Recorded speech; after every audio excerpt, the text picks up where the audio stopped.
Oh my god, yes! It's time to talk a little bit about the best game of all time. No, not the best game of all time. The best TVZ I saw this year. Bing! What I liked about the first game in the series is it was just a supremely standard-looking game with just beautiful little tweaks and twists that let them get the same normal stuff that we all see everyone get in this matchup, but faster, better, in a million ways. I was so impressive. And Taeja, of course, came out on top. I think a lot due to the structure of the map. On a larger map, we're a little bit more drop-proof. I think Life winds up in a good position going into the mid-game. So when I was watching this game, I was like, oh, Taeja, gonna go for a barracks in the middle of the map, which is fine. The way that this opening normally turns out is you get some Reapers up early for pressure. Because you cut so many corners, it's oftentimes standard to see the factory go down at the front. Yeah. You know, Command Center is okay after this. I kind of prefer the factory to get Hellions and continue to pressure, since Zerg will probably be playing from behind. Like, typically we'll see a hatch go down, actually, right about now, right about when the 300's done. So, Life then does this. What in the hell? To understand this play, we can't look at this game. We're going to have to look at another game. A game later on in the series. Generally, what makes this so good is that the Terran player who goes for a very fast Reaper... Actually, let me not do this here. Many Terran players will go Reaper on this map. They'll build the Reaper here. And what's the path of the Reaper? Well, it could, for one, go this way. Pass along like this, in which case it will miss this hatch. It will go this way. Sometimes, I don't know if you want to be really hardcore and go down this way about it. It can go this way. It can scout its own... I don't know. Like, any reasonable path, and even a lot of unreasonable paths, this doesn't get spotted. So it's safe right there. But what the Reapering player will typically do is be bouncing Reapers around like this early, and then very quickly pull back here. Sometimes, on some maps, even pulling all the way back to hold off some Zerglings. And that's all that the Reapering player does for early defense. Just leaves the Reapers at home. Why? Because it's just Zerglings are going to threaten. It's just going to be Zerglings. Now, if there's a Queen there, and you have just Reapers, prepare to get shit on, Reaper. McQueen, throwing some of those bar darts that she has on her. Oh, I didn't see that, Queen.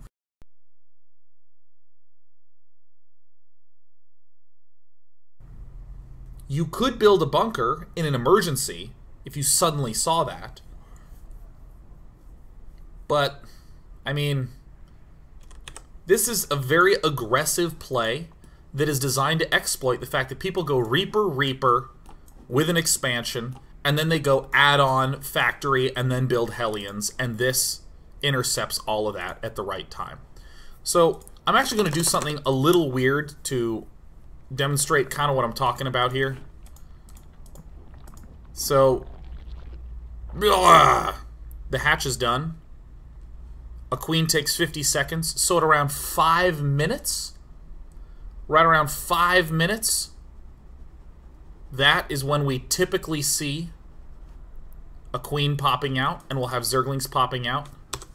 Here's the weird thing I'm going to do. I'm going to look at a different game. I'm going to look at a different game really fast. This is the game that we just saw because I don't want to spoil too much.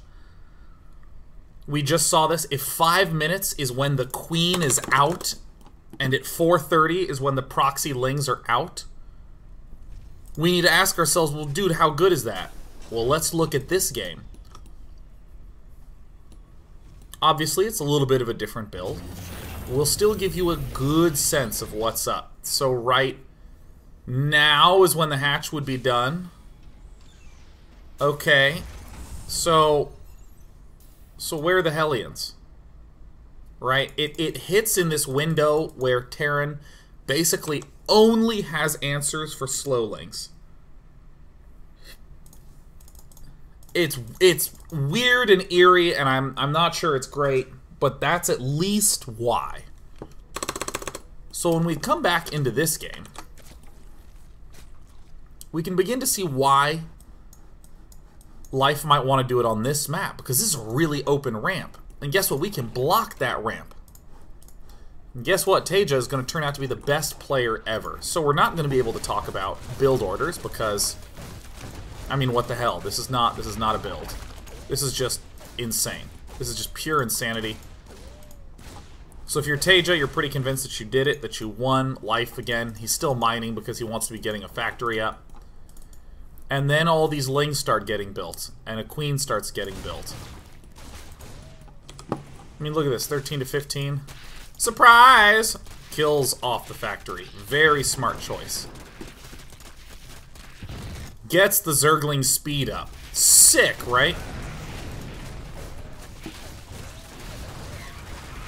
And again, we're seeing an unusual status of the world. But we can begin to understand some things. This is it. This is the only defense. There's no factory. This is in the air. If you're up against an early expanding player, the factory is probably almost done. The barracks is busy building a reactor. We see now that this is actually really hard to get rid of. Right? Isn't that weird? And the queen pops out.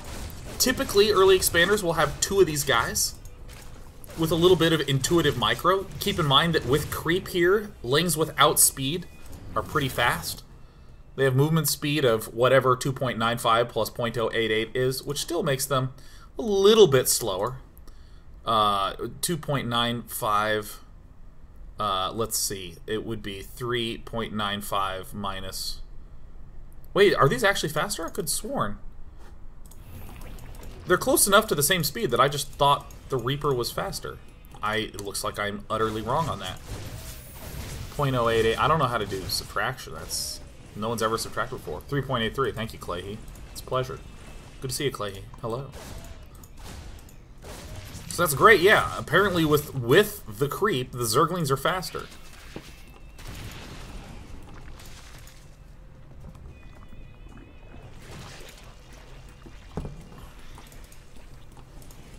So we begin to see exactly why this seems like a legit strat against someone who goes Reaper. Against Marines is a different story, and we'll talk about that in a little bit, but I mean, Life now with these 2 queens there is just droning. He just goes drone crazy, man. Now, Taeja does a lot that just impresses the crap out of me. First of all, he just goes straight for the siege tank, no funny business about it, which, again, seems strategically intuitive, right? You're walled in. How do you get out? We're going to build siege tanks.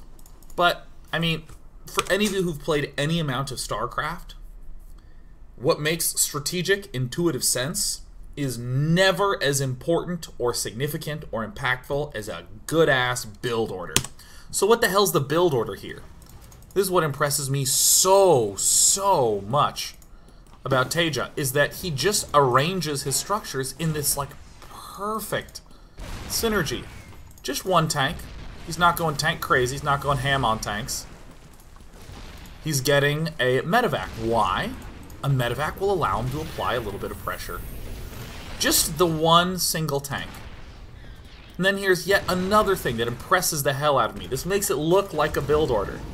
This starport is going to land to build a Raven. It looks like a build order. Just 2 barracks. Build Marines. Sick as hell. Boom! Look at that. Look, his money's even low. What? And then getting reactors, getting tech labs. He's going to get this add-on. He's going to get a 3rd one. He rushed for 1 tank to break the front and rushed for a medevac to hit the back.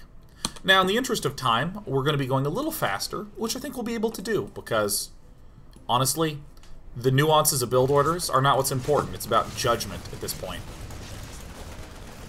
So a very sick little drop. that Life's able to make work. And of course, he's actually anticipating Banshees right now. So he's going to be going Queens and Zerglings. This was just a comical error where this guy dies to the Spore Crawler. Careful with your 1A, kids. But I think that Taeja might have been able to just pull a win right out of thin air there. Look at the third command center coming up. Now Hellions getting built. Why Hellions? Because why do we get Hellions? To help us deal with Zerglings early on. So typically here, it's easy to kind of be confused as Terran and not really know what to do. But look, the siege this is the heroest tech lab ever. It gets a siege tank from the factory, it then gets a Raven, and look at everything else that Taeja's doing. Factory for Hellions and oh wait, he's going 3 command center Hellion Banshee. Oh yeah. I mean, most of us think of that as a build order, but now we'll actually just see materially why Hellion Banshee's really, really good. 2 barracks for Marines. Why? Because he had the money too early on. Didn't let him interrupt his build order. Actually, I should really not use the word build order here. That's just a completely wrong term. He didn't change his overall plan of saying, yeah, Hellion Banshee's really, really just a good thing in general. Especially in the mid-game. Like, if you don't have your Spire yet, if you're kind of working on low tech, man, Hellion Banshee it's the bomb. Look at this. 3 Banshees get built. A bunch of Hellions. Ooh, yeah. Juicy 8. And then look at this. Doesn't this look like a regular, normal, old, happy-looking Terran-y guy? He's getting medevacs. He's building Marines. He has 3 command centers. He's waiting for that creep. So good. Now, in the meantime, Life has just been kind of pulling back into what he can. 3 bases, getting a lot of Lings and Banelings to hold on. Kind of a consequence of what we saw Life have to do here is he had to build some units and some drones and was a little bit behind on Larva. So he didn't have enough dronage to get up the economy he needs for a 4th hatch. All this defensive shenanigans ate into that amount of money. Again, look, mines, Marines, medevacs. Oh. I mean, the amount of pressure that Taeja was able to kind of find that he could put on here is, God, so good! It is incredible! Ooh. Alright. Macro hatch, as usual. Don't we love that Raven? Clearing all of it out. So now, Taeja can easily take his 3rd. I mean, he's not just thinking about the early times, man. And, you know, remember last game? Right around the time 1-1 was done, we saw that big attack where there was like the drop and the Hellions joined together again. I mean, Taeja's just doing the same thing, right? We got some Hellion Banshee to do some space control, and if I had to describe the theme of what is going on in this game, it's really simple. Taeja is just determined to deny the 4th. That's it. And if you are Life, you are determined to get a 4th. So, I mean, if you can control like that, you can get away with a little bit more. But this is all just pre-Spire pressure. Yep, Life has a lot of Zerglings, but a lot of Zerglings don't do much in this game. In Brood War, they did a lot.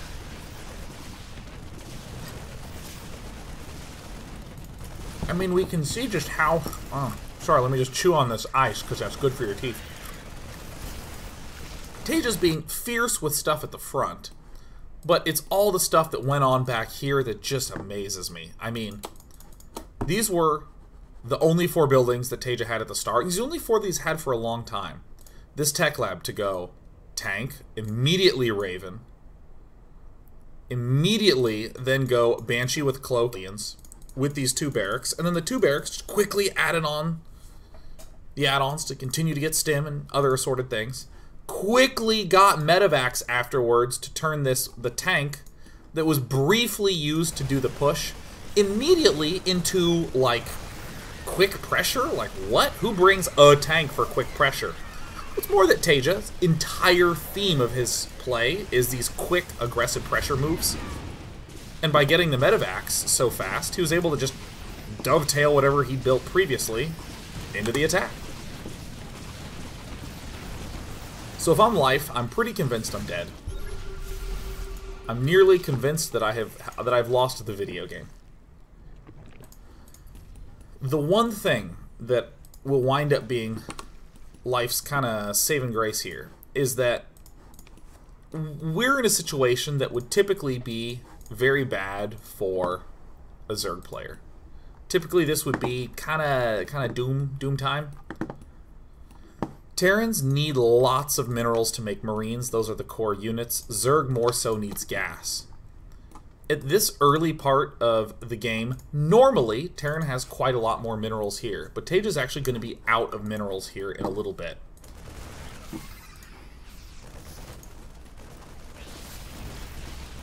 Conceptually, that's true, but I don't think this is a thought that you'll ever really have in a game. Just more so that Terran's extra expansions, dealing damage to them, counterattacking to deal damage here, has a lot more meaning in this kind of game than it does in a normal kind of game. I mean, like right now, this is going to be mined out soon, and if Life does this sort of attack, he instantly cuts Taeja's income in half. And that income is really important for the critical piece to Taeja's army, the Marine. If Life is out of stuff in his main, he still has these geysers going, and most of the important units for Zerg are the gas units. So yeah, Life is trying to take these expansions like crazy. This is purely tactics from here on out. We're sort of past the build order type phase stuffs. And one of the most unsung advantages in all of strategy gaming is the counter-attack advantage. If you simply have less space of your bases, you can counterattack more easily. On like 4, 5, 6 bases, man, is it hard to do those counters. Oh, you almost always leave a base exposed. By the way, Life's upgrade advantage is also very significant right now. I mean, that's just is true. I don't know if there's anything notable strategically about how he got there, but kill it, yeah. So here is the phase that happens in any Terran versus Zerg. It's when the Terran player has built up an army to kill you. This is just kill time for Terran. Terran is hoping that this can deal enough damage to end the game. In particular, Terran is looking to shut down 4th bases. Now, I'll say, if this one little hook didn't exist, this expansion would be so much easier to defend. This little hook, I hate this hook as Zerg. This sucks! Oh, God, this is such a pain in the ass, this thing. Anyways. So what I think is a very cool and interesting choice for Life is his choice to do these counterattacks so much. If this is like a fully operating expansion, Life should not really be going for counterattacks here.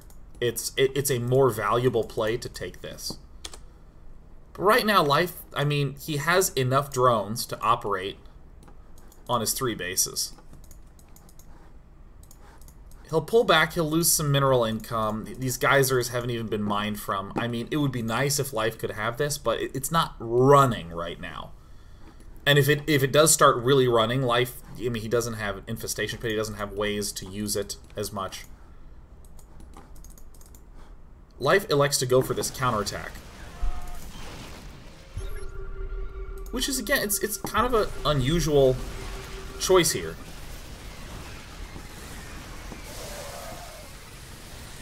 Kill it. No. This is the way that things normally look. Right? Life is kind of, he's teasing that he wants to do this. This is more of the normal look. How do we keep this alive? And then here is... Alright, and then the... Come on. I mean, one mine hit to end them all.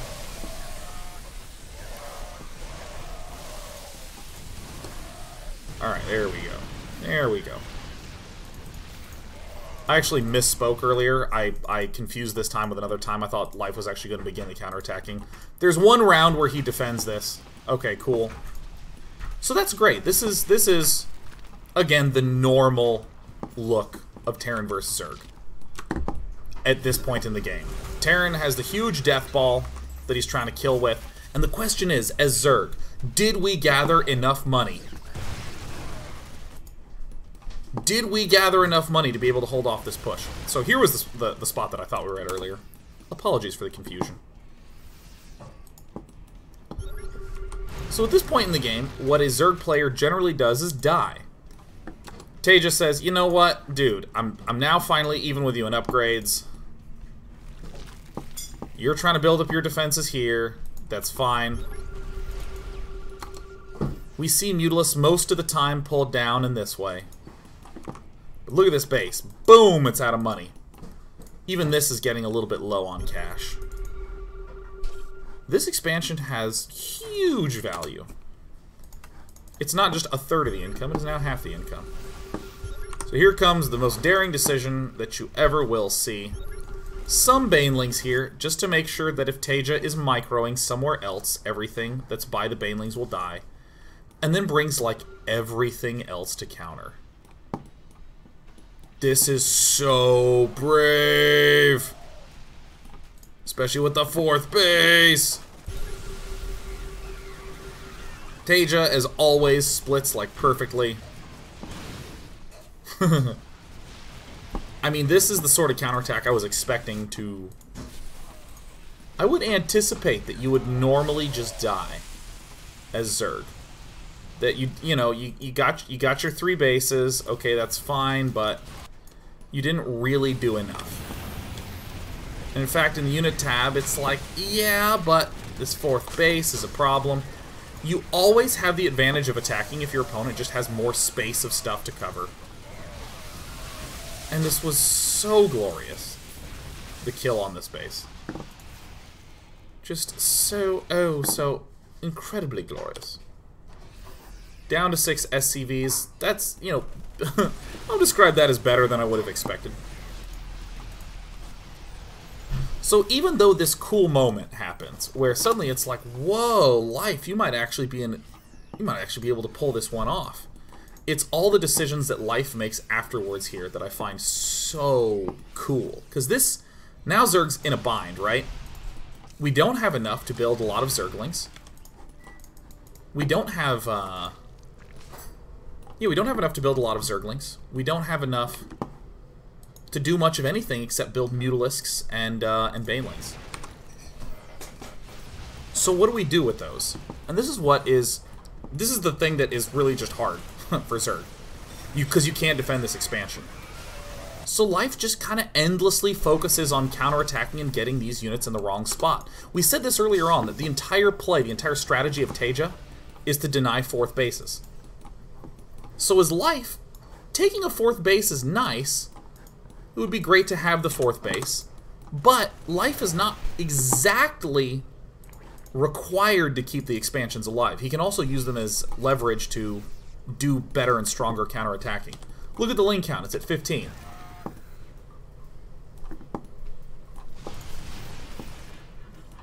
What an amazing thing. If your opponent has more space of stuff he needs to cover, you can always use counterattacking to your advantage, especially in terms of getting expansions up.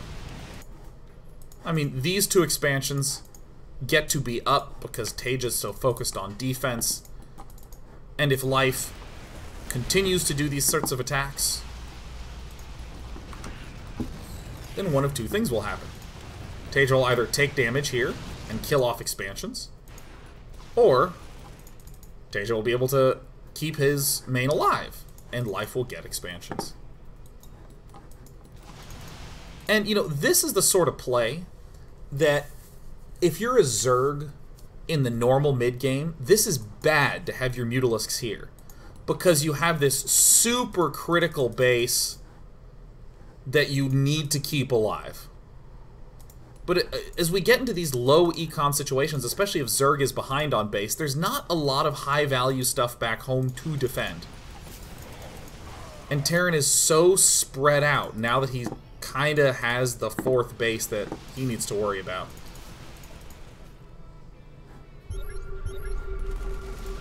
This is such a weird, risky, tough choice to make his life, but being this far behind on bases, oh, so good.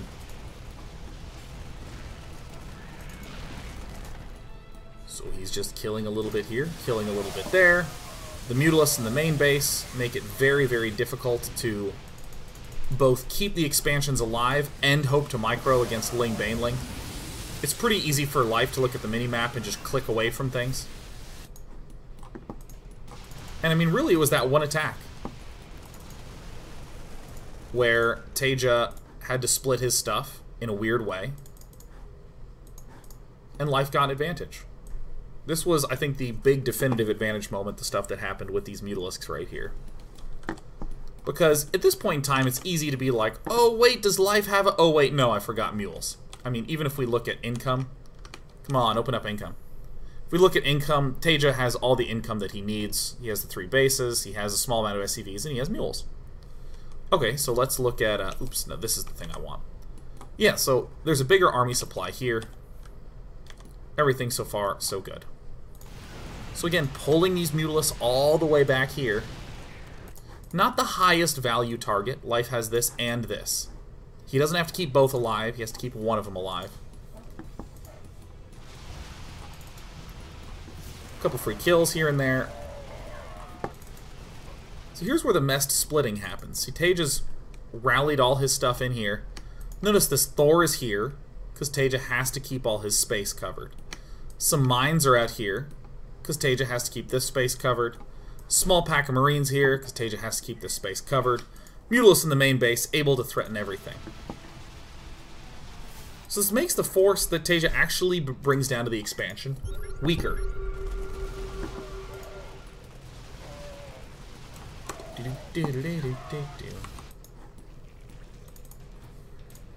And we talked about how Life is low on minerals. Look at his Zergling count. It's not high. It's easy to get like 70, 80 Zerglings in a normal game. But, I mean, Life is just relying more on gas to counter minerals. Pretty simple. Some stuff rallied over here to deal with drops. Tons of Banelings wherever he sees the attack coming. So as we can see in the main area, there's enough to hold off the Mutalisks. If this was so big that it could kill off this expansion, great, the Mutalisks go and pick off another nice target.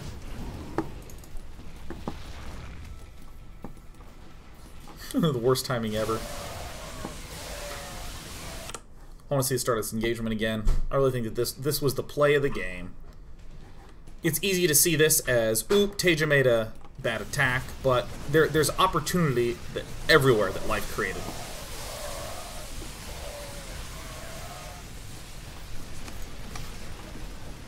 And yeah, Life's under big threat to lose this expansion.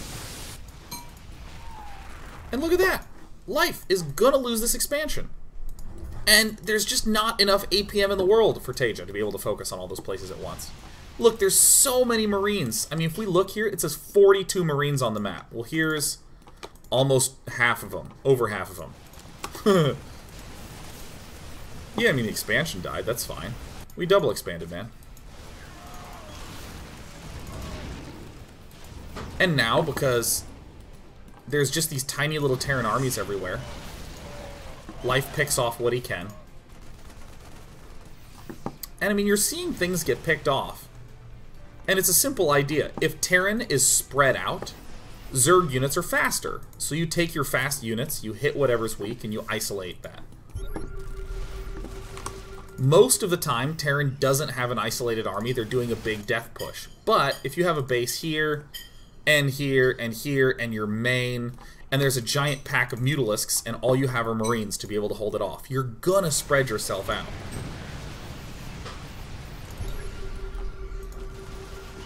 Life does not the best spreading ever, but doesn't really matter. Yep, you can kill this expansion, Taeja. But if you're not focused here, one hit will kill you. Or if you're focused over here, or excuse me, if Taeja's focused over here, then Life's Mutalisk are going to be doing massive damage. And if Taeja's focused over here, then the Banelings, as we saw, deal massive damage. It's like an attention-splitting sort of strat. Now, the reason that this doesn't normally work is because one of these attacks that Life would have done doesn't actually have that much impact. Like, if we come back to this 16... actually, I should go a little farther ahead here. In a normal Terran versus Zerg, there hasn't been all this drama early, so there's a lot more money just here. Normally at this phase in the game, this is like 15, 16 minutes into the game. And Terran just has money here, and has money here, and has money here. So if you do a counterattack, well, great. Terran re-expands here, and then in terms of the minimap, Terran still has 3 very tightly defended expansions with really 1 attack point from ground here, and 1 clear attack point from air here, or excuse me, 2. This one on the left, and this one here. So there's just not a lot to worry about. But it's when this 4th is here, and the main is here with all the production but no money, and we're already low on money here. That's how Life's able to force Taeja into this uncomfortable splitting. Which is, this is such a cool game, right? It's like an only Mutalisk army that was able to do so much. So, I've gotten excited and geeked out about that one for an entire segment. That was a 30-minute segment, and I have 3 more games to cover. I think will take terribly much time. We'll examine it in the final match. We'll examine it so much. Oh my god. On a break. We'll be back. It might be a longer show. I don't know. We'll figure it out.